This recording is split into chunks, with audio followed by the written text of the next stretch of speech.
And welcome back. You're on the money. It's 1:24 here on GB News. And we're discussing the government's flagship levelling up policy designed to lessen UK regional inequality. It's just a slogan. That's the verdict of an influential cross-party group of MPs. I'm still with Catherine McBride here in the studio, fellow at the Centre for Brexit Policy, friend of the show. We also have joining us now Rick Hellewell. He returns to On the Money. He's managing director of Ovenu, an oven cleaning company. And we finally have John Elliot, another friend of the show. He's founder of Ebac, the northeast-based manufacturer which makes washing machines, air conditioners and other components. John, manufacturing legend that you are, great to have you with us. Let's turn to you first, if I may. Levelling up, it's just a slogan. Few people know more about doing business in the northeast of England than you. What do you reckon, John? No, it's more than a slogan. It's a waste of money. I think we've got to step back and solve the real problem. Sometimes, the problems which are urgent and what is important. The first thing, maybe this is getting a bit off the subject, we need a better way of running the country. The joke of Westminster, is a joke, isn't it? So that's the first thing. That's not going to happen. But another thing that we seem to miss out every time is we confuse spending money with investing it. Levelling up is spending money. Making infrastructure better makes life easier, but it doesn't add any value. We've got a trade deficit equal to £1,000 per person. We consume more than we produce. And we get by borrowing money that we can't repay. In fact, paying the interest now costs us something like 60 billion a year. We've got to just sit back and use some common sense. Let's get the country more wealthy first, rather than, let's not divide the cake. Let's get a bigger cake, and we can do it. But we need more manufacturing. We need to make more things that we need. We have seen, John, a lot of money going into the northeast of England. It really is, if the government was going to point to an area where it has implemented some levelling up policy, it would point, wouldn't it, to the Tees Valley Development Corporation. It would point to your part of the world. It's moving the Treasury to Darlington. There has been an emphasis on the northeast, not least because the Tees Valley Mayor, Ben Houchen, is very well known, a Conservative. He's friends with the Chancellor. Has any of that money, John, in your view, I know you're a government spending sceptic, has any of that money, in your view, done any good? The stuff on Teesside is good. That's manufacturing or development of things. But for example, you're going to spend £100 million on Darlington Station. There's nothing wrong with Darlington Station. I use it quite regularly. Now, why don't you invest that £100 million in manufacturing? I reckon, give me £100 million, I'll produce manufacturing, which will deliver probably £500 million output every year. We've got to get the economy right first before we start spending the money. We've got to earn it first. Governments think they can buy votes. They should earn them. People aren't gullible. We know we've gone through a tough 2 years. We've got to make sacrifices. We've got to work a bit harder. Just spending more money is not the solution. Let's turn now to Rick Hellewell, Managing Director of Ovenu. Rick, you've talked to me here in the studio before. You have this oven cleaning franchise, a very successful company, operates all over the country. You're joining us today from Wokingham.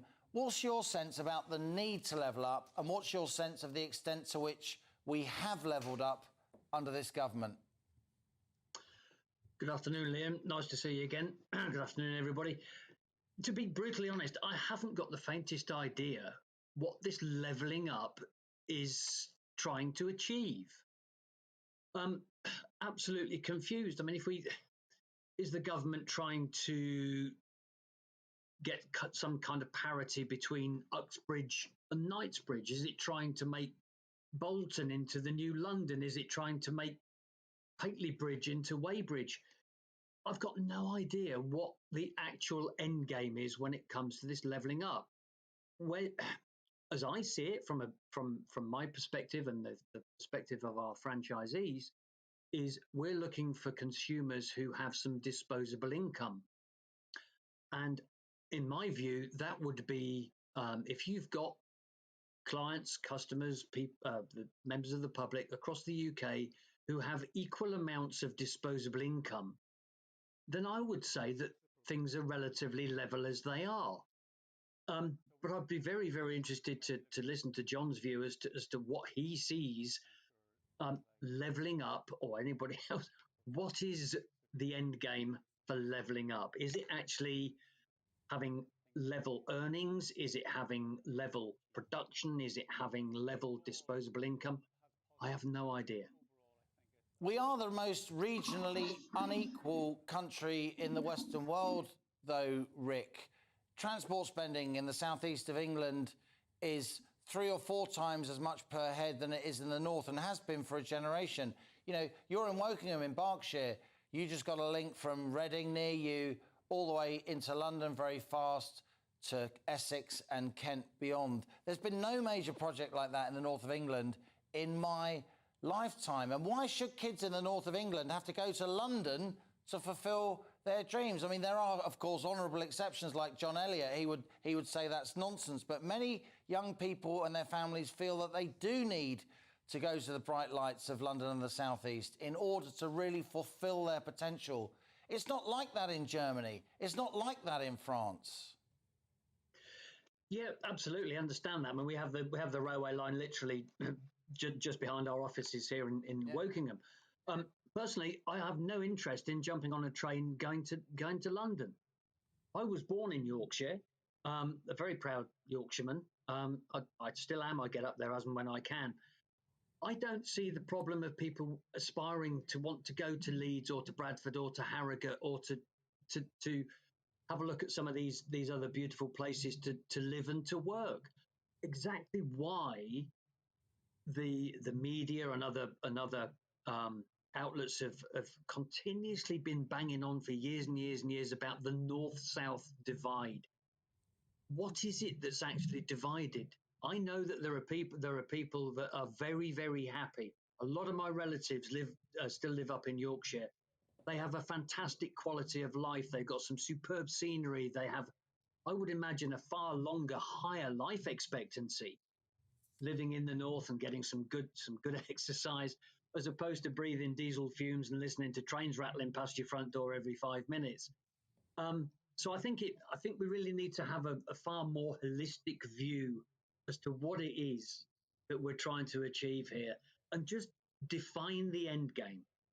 Interesting there, Catherine. We've just heard from 2 archetypal business leaders. They're self-made men.